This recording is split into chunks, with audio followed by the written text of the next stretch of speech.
Hello and welcome to episode 2 for Inside the Majors 2020.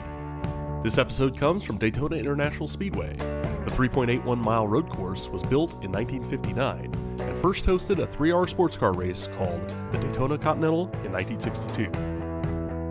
The race length became 2,000 kilometers or 1,200 miles in 1964, and in 1966 was extended to a 24-hour endurance race known as the Rolex 24 at Daytona.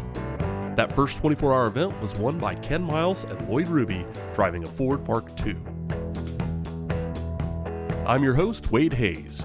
Joining me in the booth are Majors Competition Committee members Mike Ouellette and John King. Although we'll be showing on-track action, we'll also be discussing with Mike and John what's happening in the Majors and previewing the race and the rest of the season.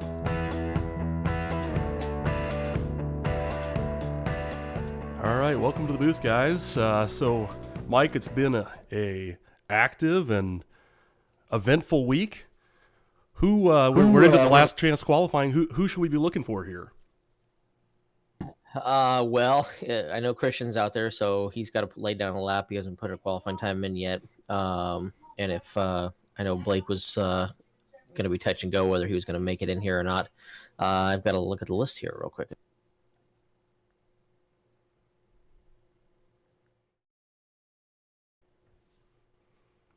Yeah, it looks like we've got a couple handfuls of guys here that are taking advantage of this last chance qualifying. I'm not exactly sure if we got any guys that have made the donation and tried to move themselves up, but for sure I see Christian's in here. Yeah, he's the biggest name.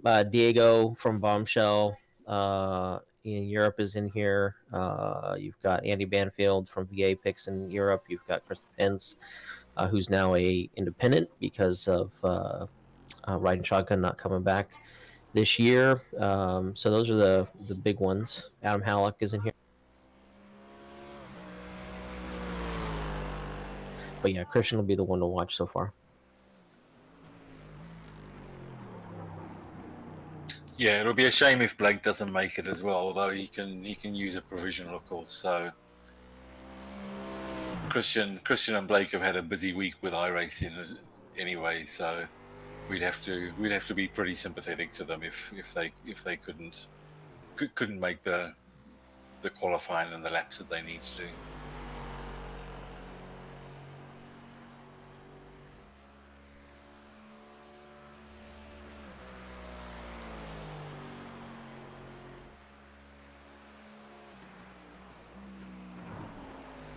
So it looks like Diego's on a pretty hot lap here. Throwing up some purple sectors anyway.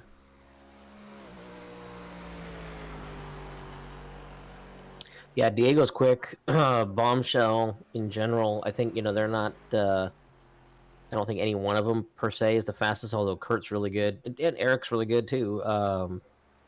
But they're consistent. They show up all the time. They typically have 5 guys scoring, so that's what you got to have.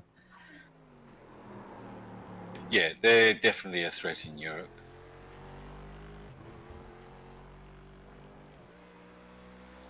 That's a pretty good time by Diego. 38.3 is really competitive in the D. Not alien style times like some of the guys from International, but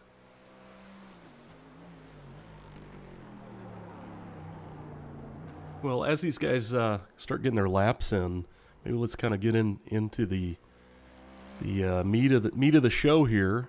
And my first question really is for Mike, and it's a big one that I'm sure a lot of people have asked around the transition and the big change made to the league this year, where everything is fully quote unquote pay to play. And as far as I can tell, it seems like it's going really smooth. How's it been from an organizer's point of view? Yeah, much better than I had feared. As good as I had hoped, but better than I had feared for sure. You never know, and John will tell you that I've been hesitant. We did it in the Pacific Majors the year before we branched out into the whole world, and it worked okay then too. And this year it's really worked well. I think that it's just people have gotten enough time under their belts in the series, whether they were paying or not, and became comfortable with it, and been really, really happy. I mean, we have 1,000 signups so far for the year. Those aren't obviously all paid, but people that have signed up and indicated an interest. We have almost 400 season passes of one, shape or form. This race will be the largest field we've ever had in a majors race by a good margin. The most we ever had before was 300 at the Daytona 500 2 years ago. I would say we're probably pretty comfortably going to hit 330 to 340 this week, which is great. Yeah, it's awesome. And you occasionally you'll see pop up in Discord somebody saying, well, why do I have to pay for this? And it's such a compelling answer and a compelling story around the value that is provided by the league that, I can't believe even having everyone pay is covering the costs. It actually, this year it's going to. I've done this for 7 years, and for the first 5, did not really even come close. But it wasn't so bad that I didn't want to keep doing it. Last year we basically did break even, maybe even a little above, which was great. And this year we're going to easily make our costs, which means I'll be able to inject some new prizes and things like that. It'll be great. Yeah, it's awesome. You're certainly not getting rich off of this. I want to make that very clear. Yeah, that's an understatement. So you talked about the numbers for this round. I think I saw or heard that we actually had the largest turnout in the international region ever. Is that true? So we beat the previous record by 11 drivers. So 61 ended up racing. We had 66 qualified to race. So I'm not sure what happened to 5 of them, but 61 took the grid. So yeah, it was great. That's the first time we've ever split international on a road race. So that's a really good sign. Yeah, that's awesome. So with this increase, just to interrupt, wait, yeah. Christian's just done a 42 flat, which I think is pretty competitive. That ought to work, especially for a guy that is, I don't know, put 8,000 miles in the air, something like that this week. Yeah, I really think Christian basically flew for 20 hours or so, landed at the airport, got home, and then started his rig up and did laps, and now is done qualifying. So yeah, pretty impressive. But Christian is, he's an alien and a vampire, so we know he has normal sleep patterns don't apply to him. With gorgeous hair. We got to put that out there too. I don't know if there were a few pictures on social media this week, and he certainly has the longest hair of all of the pro iRacers that I've seen. I think he's got more hair than all of the other pro racers put together, hasn't he? That very well could be. We really need to get sponsorship from a shampoo company or something just for Christian. Anyway, sorry, Wade, I interrupted you. No, that's great. So I was going to ask Mike, with this increase in numbers, it's got to make a challenge for the splits and, the change between the pro and sportsman. Can you kind of just get into that and where, based on the numbers that you're seeing that you actually expect and where the way the splits might work out, can you kind of expand on that for our listeners? Yeah, sure. So we can talk about this week specifically, but then we can just talk about conceptually why we do what we do. So obviously in international we had 2 splits, 1 pro and 1 sportsman. It was super easy to do, where in years past we would have had to put more thought into it. And what I mean by that is because the drivers have self-identified as either pro or sportsman. Obviously iRating and previous performance in the league have an impact on that. But for the most part, drivers self-identify as pro or sportsman. and based on that, we split the international race straight down the line. So all the pros were in the pro split, and all the sportsmen were in the sportsman split. And that's how we would like it to be ideally, is that they would be a complete segregation, so that you feel like you're fighting for what you're fighting for, and there's nothing else. There's no other components that are entering into that. For Europe and Americas, we're going to have, Europe is a little bit touch and go. But if I was to guess at this moment, before qualifying ends, we're going to have 3 splits. So we'll have we'll have 2 splits. We'll have a pro and a sportsman. But the sportsman split will have a few pros drop into it based on there's more pros than there are literally grid spots. So we would have 2 choices in this situation, where we could split the field into 2. Or 2 pro splits, and have 2 smaller pro splits of, say, 35 cars in each one. That's a rough guess, but which is fine. There's nothing wrong with that, but it's not ideal. Obviously, at a course like this, on a track like this, you would prefer to have a larger field than that in the pro if you could. And then we would have 1 sportsman split. Now, no matter what happens in Europe, we're going to have 1 sportsman split because the numbers just work out. But we do have the opportunity to drop a few of the lower, the slower pros into that.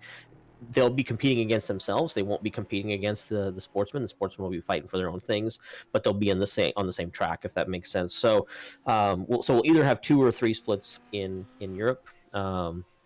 And in Americas, I'm 99.99% sure we're going to have 2 pro and 2 sportsman splits.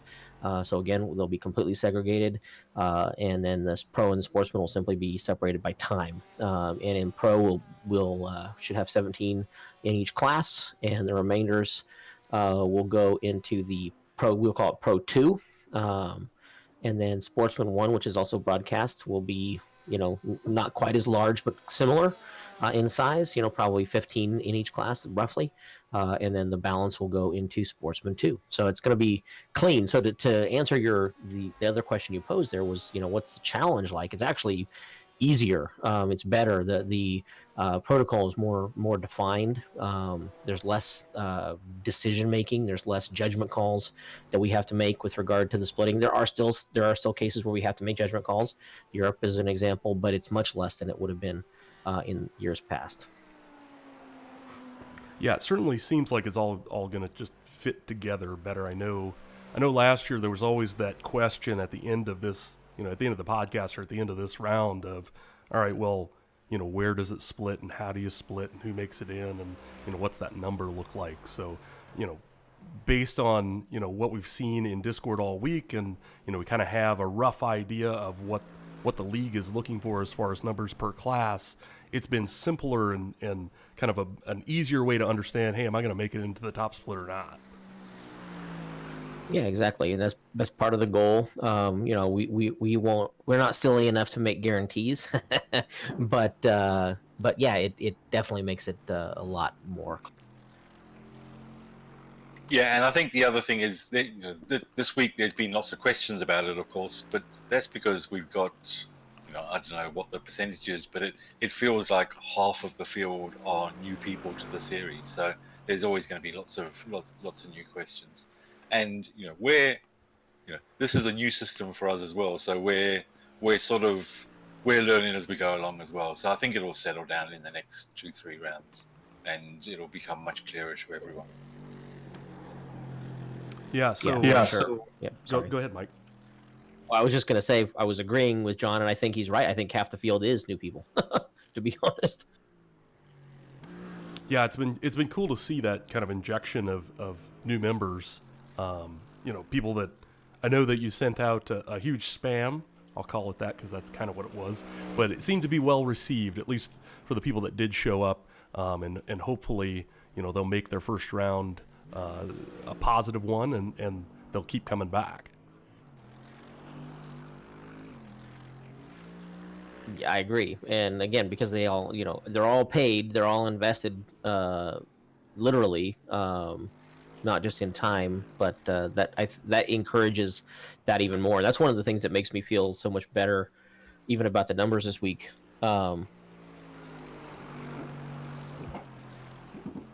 Sorry. That's one of the things that makes me feel even so much better about the numbers this week.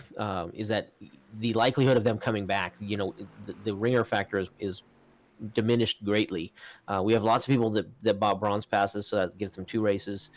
And that's hopefully, it's sort of my way of tricking them into sticking around long term. If you get one race that you want to do, and then you're like, well, I got a second race I can do, might as well. By that point, hopefully you're hooked. So to your point. Yeah, and the way the schedule works out, it's nice because you hit both major disciplines right away.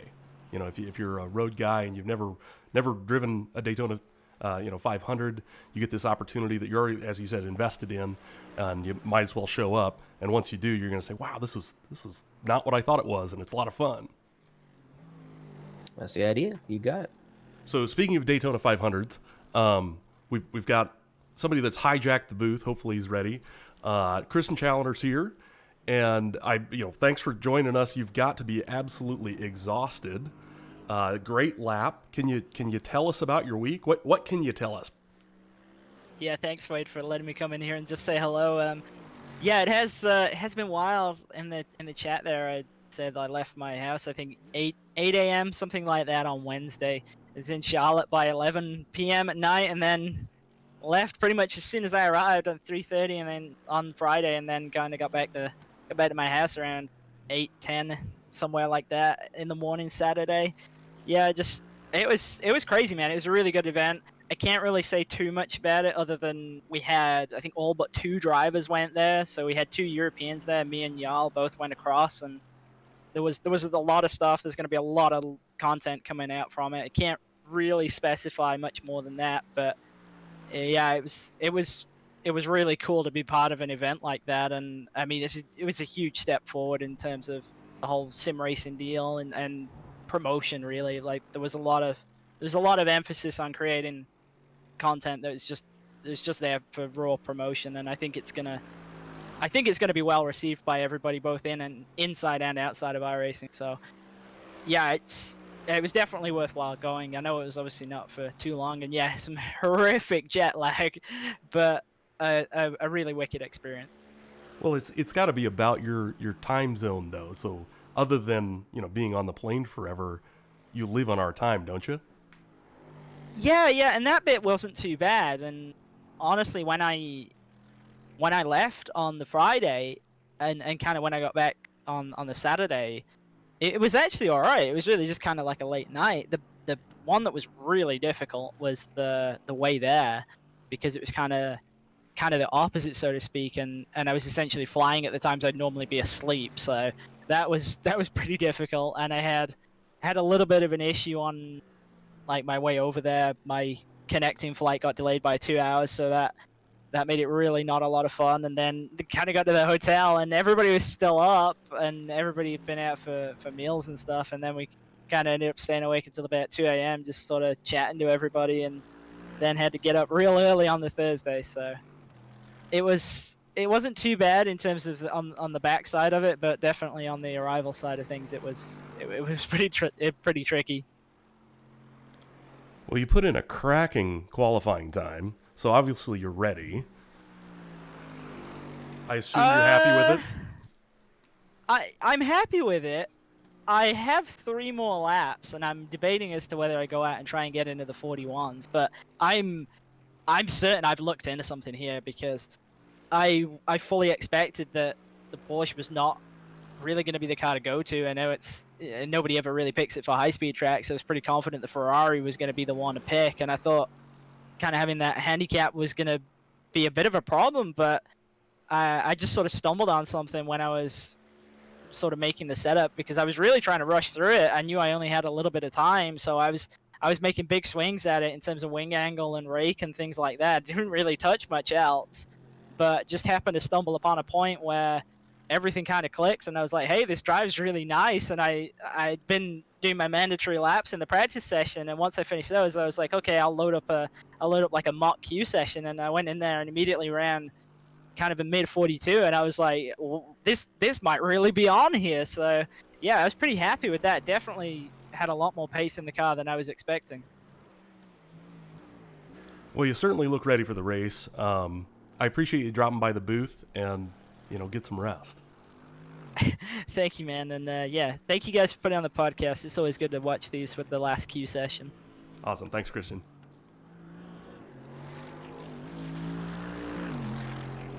What he said about the Porsche is interesting. I've actually been surprised that it hasn't been like 90% Ferraris this week. A lot of BMWs, and the BMWs did really well in international last night, John. I thought. I don't know what you thought.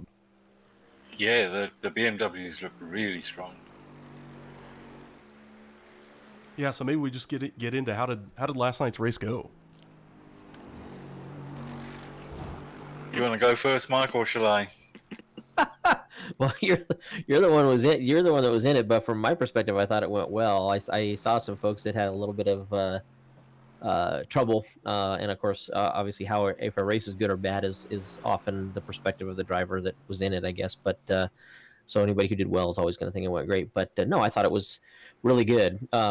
All in all, there was some probably more aggressive driving than I would have liked to have seen in many instances. But to be fair, when you look at the overall numbers, we had, like I said, 61 take the grid.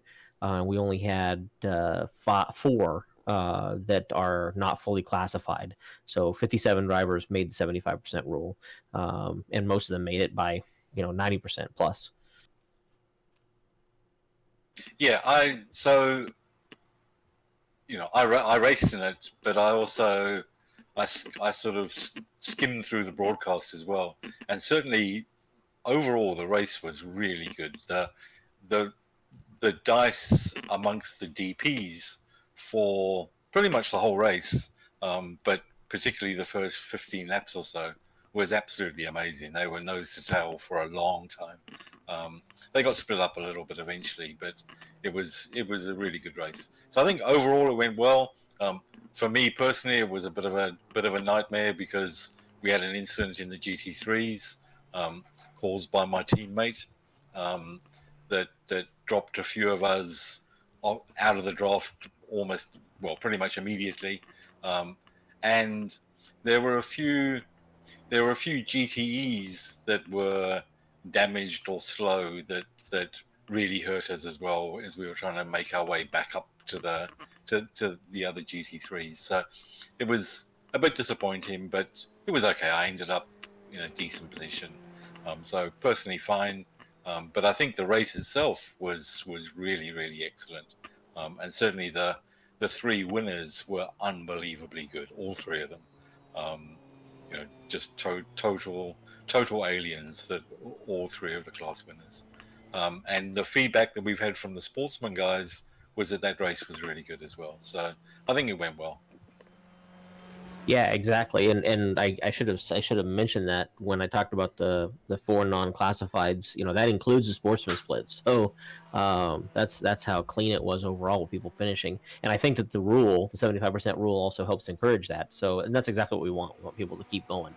We don't want people to park it when things get rough. So, mission accomplished so far as that was concerned. It was too bad to see Griffin have his issues, but otherwise, because he and Marco were gonna have a good battle. Yeah, that would have been interesting to see at the end. And Marco was disappointing because he was enjoying the fight. Yeah, I'd go so far to say that I think he was disappointed that he didn't get to finish the fight. Yeah, no, that's what I meant. That he was really enjoying it, and he wanted to see what would happen at the end, to see whether he could hold off Griffin or not. So it was a. Talking to Marco, he has an amazing record in the majors. He has done 4 rounds in the majors, and he's won 4 races. I did not know that. You're kidding me. Nope. He has actually lost a race because one of the ones he competed in was the doubleheader at Detroit last year. He only won one of the heats, but he if you look at his record, he's raced 4, won 4, which is pretty amazing. Wow. Yeah, I guess that's gonna make him one of the favorites then. Would that? Yeah, the problem is Marco doesn't do ovals. So it's going to be a challenge. Let's put it that way. Hey, I saw him ask Tatsumaki if the ovals were going to be kind to him this year, and she said that they were. So that's as solid as anything you're ever going to find. Yeah, and what we don't know with Marco, he's got a lot of other commitments as well, both in real life and iRacing. So we don't know whether he'll be able to do a completely full season or not. He might, he might be a little bit in and out, but he's certainly going to he'll certainly be a big threat whenever he races, including the ovals. Yeah, we just need to make him understand the strategy rather than anything else. So speaking of that, maybe this would be a good time to kind of put Mike on the hot seat and ask that $1 million question that we asked last year. Around pro sportsmen, each region, who's going to win? We embark on a new season. You got to know now who's it going to be. We have to know now. We want to know now. I'll tell you. Well, here's what I'm most interested in. Honestly, is I'm excited to see the expansion. The sportsman is going to be super interesting because it's the way we're doing it so different. But I couldn't begin to tell you who I think is going to win those divisions, and I wouldn't even guess, to be honest with you. I think there's no way to know this early, and there's so many new guys. And the idea, obviously, the idea behind sportsman is that you're looking at everybody that's got less than 2,500 I rating in both disciplines. So, to be successful in sportsman, you're talking about people who show up every week. That's gonna eliminate, all the people who aren't gonna be successful, and then get as consistent a finishes as you possibly can. So it's gonna be super fun. The other thing is that we've got a lot more legends in. We had a few legends move to the European region, so that's gonna be really cool to see. And I'm hoping somebody will challenge John in the Legends division in International. But I'd say my money's still on John for the Legends.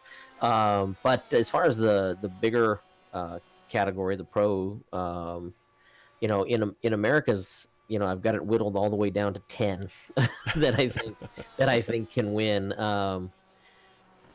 Two of them I think are less likely just because I suspect that they'll miss rounds. But basically, my list is in not in any particular order, but is Travis Warling, Liam Quinn, Eric Smith, Blake. Again, Blake and Eric are the two that I could be concerned about making every round. Matthew, the defending champ. Lionel, 2017 champ. Christian, defending champ from Europe. So I think those are, you got to be looking at those guys real strongly. Steve Driscoll had a rough start to last year, but if you exclude that, he would have been in the championship fight. So I think he's right there. And then my two dark horses would be Kevin Hill and Brian Bennett. So I think any of them could win it, and who knows, maybe even somebody else. But those would be the 10 that I've narrowed it down to, and I hope it stays close all year. As far as Europe, before you get there, Mike, Christian did just have to go out and show everyone up and ran a 41.870. We'll see if he runs another one, but he seemed pretty happy there. And as far as Europe is concerned, I think with we had some folks leave Europe to go to either international or Americas more commonly, and then we had a lot of new folks join Europe. So don't know for sure, but I'll tell you, and this is going to be super dependent on attendance, because you got some guys here with an amazing amount of skill. But you guys may or may not have noticed that Dallas Pataska joined up as an independent. He certainly has the talent to win in that region, no doubt. On talent, I'd probably put him right up there. Richie Hearn moved from Americas to Europe. I think he's going to have a lot of success as long as his internet holds out. I'm really excited to see how he does. I know David Barraclough is now joined Grizzly, and so I suspect he's going to run a full season. He's got the talent to do it. Henry Bennett as well, but although he's one that I'm not sure is going to run the whole season. Kurt Crum from Bombshell again. he won the playoffs, and he's a jack of all trades. He can do it all for sure. He's multiple time winner in the majors. I think he's got an awesome shot at it. And then my outside, my dark horse, but also the person who I'm picking. So I'm going to jinx him, but I think Riley Thompson's going to win it. Yeah, I was going to make the comment that it sounded like you just kind of reached in the bag and pulled out all the names, but you've picked one. I'll give you that. Well, in Europe, I picked one. In Americas, I don't think I have the guts to do that. It's there's too many. I'll let John. No, I think it's going to be too tight. You know, it does depend. It really does depend on whether people do all the rounds or not. But certainly, I'm excited to see a showdown between Christian and Travis, Matt Sunhorst, and Blake. I think those guys are probably the strongest overall. Liam, of course, is pretty handy in an IndyCar. So we'll see. You know, I think your list was spot on, though, Mike. You know, I think any of those guys could win. Yeah, totally. And the Liam thing is interesting because we have 4 IndyCar races this year, right? We've got 2 ovals and 3 ovals and 1 road. And we've got the Lotus 49 on a road course, and we have, of course, the Williams. So, I mean, obviously not all the same, but similar. So a good portion of the races, 5 of them, should be in his wheelhouse. Yeah, I think so. And he improved a lot last year as well. We honestly brought him in as an IndyCar specialist, and I was blown away by how competitive he was in everything else. Yeah, I think he surprised himself in the 500 last year. I think if I remember right, he finished 3rd, something like that. Yeah, somewhere around there. Oh, Daytona. I was going to say, what do you mean? He's won the Indy 500 years in a row? Daytona, sorry. I'm at Daytona. That's the only thing I can think about. Yeah, Daytona 500, he was right in the fights at the end. Did we cover international? We didn't. I think Cam has to be the odds-on, just from obviously defending champ. He's got the talent to do it. He is great in so many different disciplines, and he's going to show up every round. So I think he ticks off all the boxes. But if somebody like Marco does show up all the time, then that could change that. But I think Cam's got to be considered the odds-on.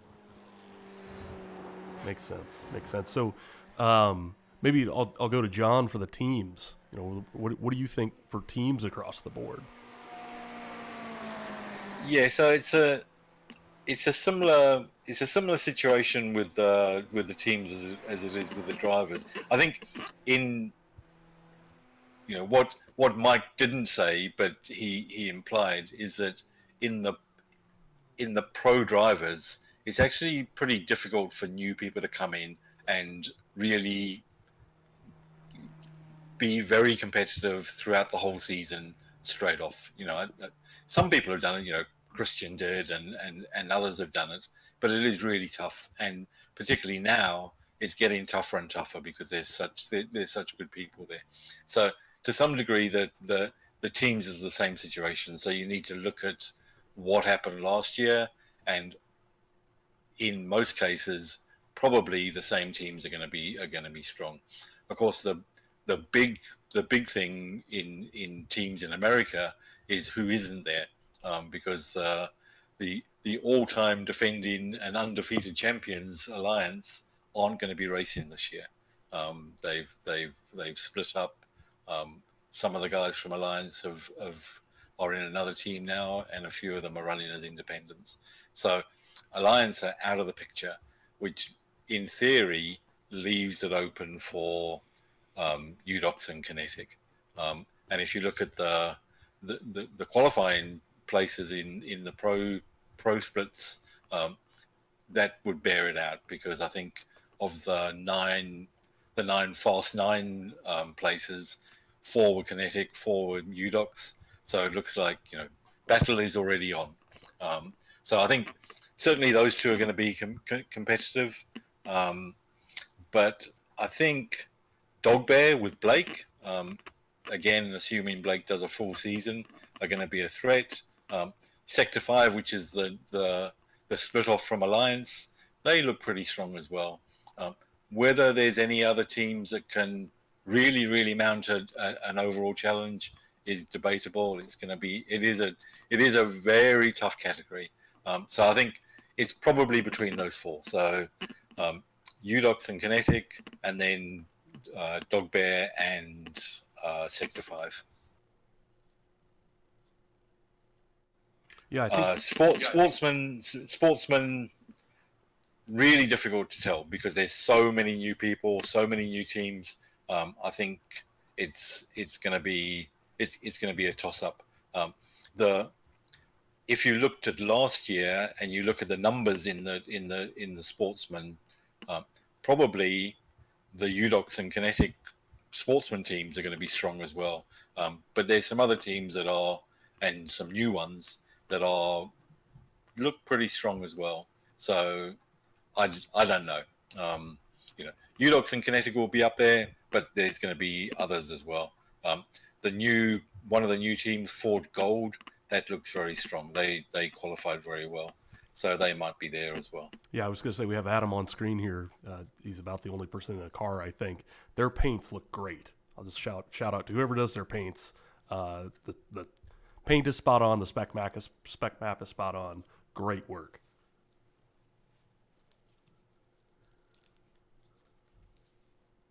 Okay, then for Europe, last year Kinetic were really dominant, but we've lost 3 of the drivers that were in that team. So Christian's moved to Americas, Mateus has moved to international, and Lyndon's moved to Americas as well.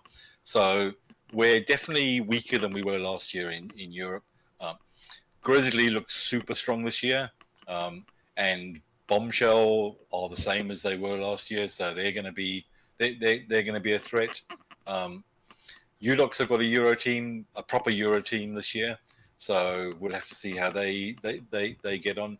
And then there's guys like No Emissions, TDF, Elite West with Richie Hearn, and Can-Am. They're all going to be there and thereabouts. So I think the Europe Pros teams is going to be a lot more interesting than it was last year. Yeah, I would jump in on that and say I think you're exactly right. I think the Europe Pro teams is going to be deep and close.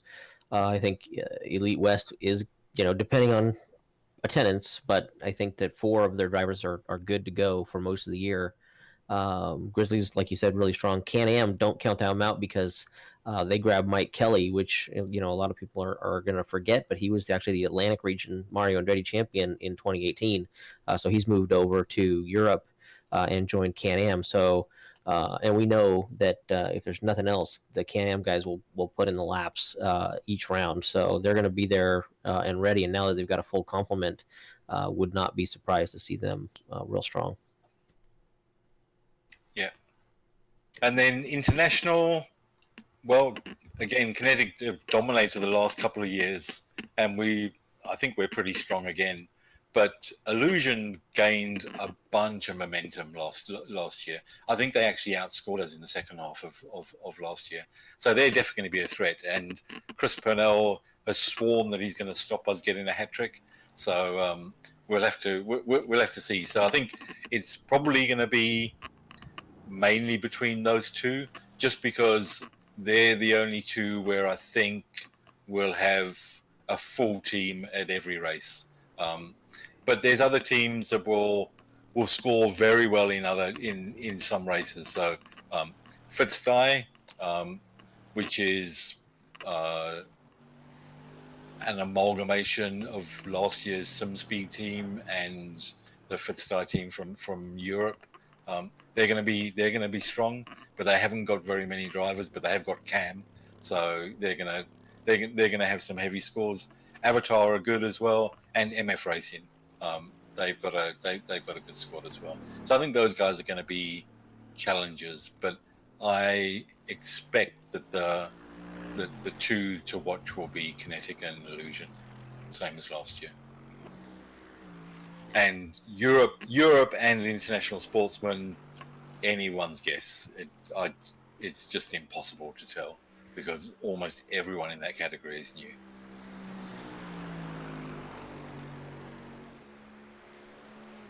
So sorry, I've done the same as Mike. I've listed a bunch of people and I just don't know. I don't have the backbone to hold you to it, so it's fine. Because I don't envy trying to guess at this point. The league has gotten so strong and so diverse that there's just no way to answer the question. Yeah, you know what I was going to do was I was going to predict that UDocs were going to win everything in the hope that I'd jinx them, but that seemed unfair. They're certainly looking good. I was going to say that Travis is probably the guy. Like this is unfair for me to say because I'm competing against them and I hope to be there right with them. But Travis, I think, is the guy to watch. Yeah, you know, if you look at the improvements that people have made, you know, Travis is the most startling. You know, he was always good, but you know, he's become seriously awesomely good now. And I think if anyone can really challenge Christian, it's going to be Travis. You know, assuming Christian does the full season and you know can put the time into every race, I think Travis is the guy that can really push him hard. Yeah, and he's going to do it in the way that I really appreciate, which is that just consistent every round, showing up, being there, doing the things you got to do, putting the time in, and making it work. Yeah, and you know that's why Christian's moved to one of the reasons why Christian's moved to America, because he wants, you know, he enjoys getting pushed by people like Travis and Matt and Blake and you know all the others that Mike mentioned. But you know, particularly, I think you're right. Particularly Travis is going to be a big threat. Yeah, and that's honest. I'm not trying to jinx him. I promise. well, you could parallels can be drawn really easily between Travis's year this year and if I'm forecasting and Lionel's year in 2017. Lionel finished second in the series 2015 and 16 before he ultimately ended up winning in 2017. Travis has finished third 2 years in a row, so I think speaks volumes. And they're very similar, consistent, strong finishes. They don't necessarily win a million races, but they're going to kill you with top fives. Yep.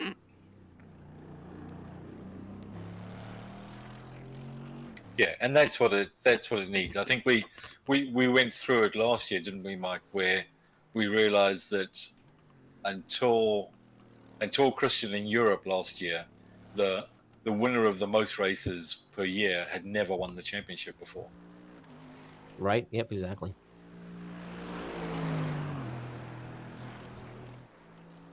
So expanding on the kind of majors world, we have the support series that kicked off last weekend. John, you kind of run that show. Can you tell us about last weekend? Tell us about what to expect this year and what to look for. Yeah, so last week's was totally awesome. We had an unbelievable number of people show up.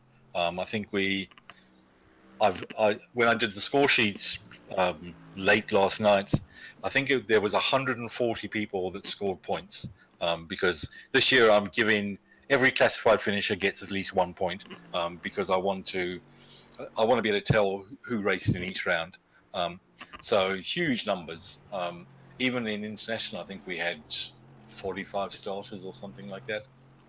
And we were really worried that we were going to have to open up a second session in all the regions. We didn't have to, but it came very close. I think we had 54 in Americas for the last race.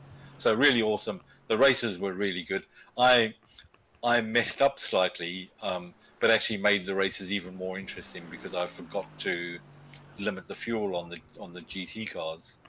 So both the GTEs and the GT3s could make it on one without stopping. So they could make it on one tank of fuel if you fuel save right from the start of the race. So we had a few, I think all the races, we had people that tried to do that. And I think it was probably 50-50 on people that won by doing that and people that didn't, that ran out coming out of the bus stop. So it was really interesting. And the racing was really good. And it was good to see a lot of the new guys participating in those races just to help them get a feel for the way the majors works and who's going to be around them and that sort of stuff.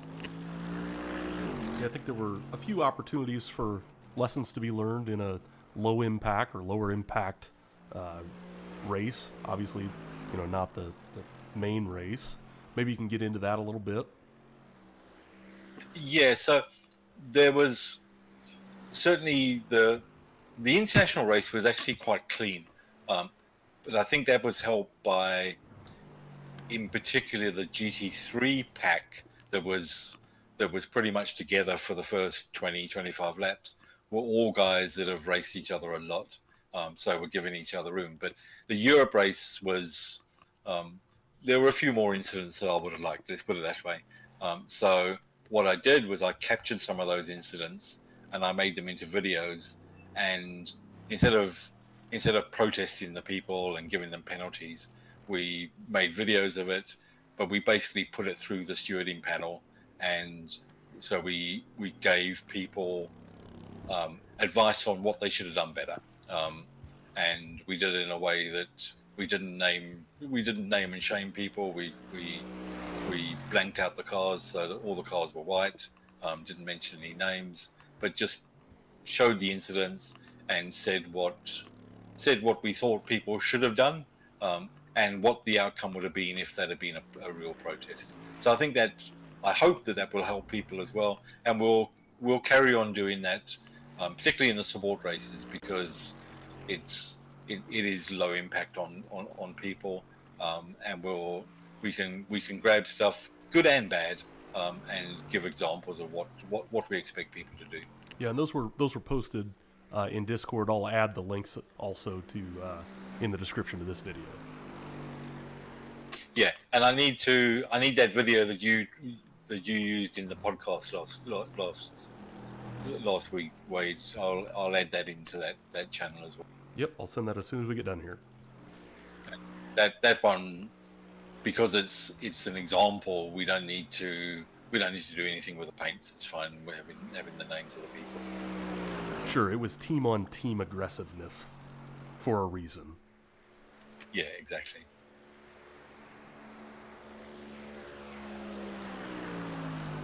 So we've got about 7 minutes left of the session here. I thought maybe I would go to you, Mike. You and a host of people put on this thing, this amazing league. And I thought that I might ask you just specifically, you have to have a favorite race. What's your favorite round? The Toyota Grand Prix of Long Beach, but we don't have Long Beach. We could try. Sorry, my bad. I'm a little bitter. My favorite round of this year or all time that we've done? Let's do both. Okay. This year, I would say probably Watkins Glen. I've wanted to do that exact race for a long time. The classic F1 race at Watkins Glen. So that's probably it for this year. All time, I would say the Copper Classic, just because it was so surprising how well people gravitated towards it, and at the end how well it was received, and everybody, I didn't even know that race existed, and I'm so glad I got to know about that race, and so glad I got to race in it, and it was just cool. And the Silver Crown's coming back. Silver Crown's coming back. We'll be at Lucas Oil this year. Yep. How about you, John? What are you really looking forward to this year? I think, like Mike, the Lotus 49 at Watkins, and I really enjoyed the Silver Crowns as well. But I'm boring. I'm a GT person, so Le Mans, of course, and amazingly, well, maybe not amazingly, because I have raced over the lot on iRacing. I tend to do better on the oval races in the majors in international than I do on the road courses. So Daytona and Indy, they've always been really good races and a lot of fun as well. So looking forward to those. And maybe the IndyCars on road, that'll be fun. Not in my wheelhouse at all, but it'll be fun to try it. Yeah, I'm just hoping that it's not going to be anything like Detroit. I hated Detroit. I hated Detroit as well.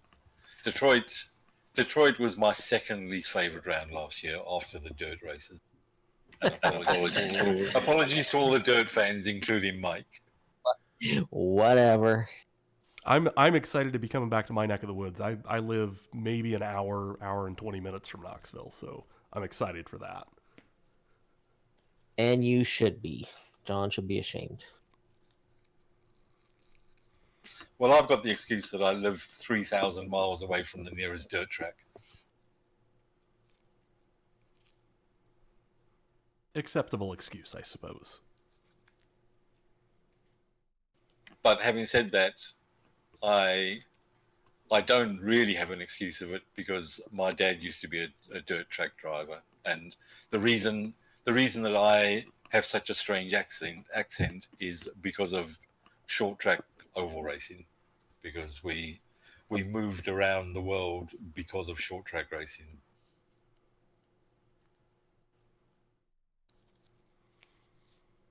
Very cool. So we're wrapping up here. I don't know that anyone's going to be able to make another lap. I'll give you guys one last chance. Anything you want to shout out there? Anybody you want to give a shout out to before we close out this episode 2?